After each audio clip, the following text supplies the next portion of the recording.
شاہ صاحب کھیل کے آئے نا تو سیدھے غسل خانے میں گئے نہائے. نہانے کے بعد فوراً ایسی اس کی وجہ سے فوری لقبے کا اٹیک ہوا. انشاءاللہ عز و جل ٹھیک ہے. آپ ماموں کو بھی اللہ شفا دے, اللہ ہم سب کو شفا دے. آمین. یہ بہت غور کرنے والی چیزیں ہوتی ہیں. ایک دم نہانا نہیں چاہیے کہ آپ ایکسرسائز کی ہے آپ نے یا آپ کھیلے کودے ہیں, اور یہ تو بڑی گرمی ہے. انہیں گھوڑے سارے کیا کرتے ہیں اس وجہ ڈیڑھ دن پھر جسم ہوتے ہیں گرم, اور آن کے پانی چڑھا ہے بہت ٹھنڈا ہے, موٹر چل رہی ہوتی ہے, پانی تازہ ہوتی ہے.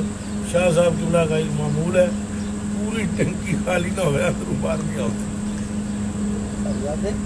ہاں جی, تو وہ پوری ٹنکی خالی کرا کے باہر آتے. اب وہ یہ پانی بھی بہت ٹھنڈا ہوتا ہے, بہت یخ تازہ پانی ہونا ہے پاپا جی. اس علاقے میں پانی بھی ٹھنڈا ہے. چلو اللہ پاک سب کو شفا عطا فرمائے.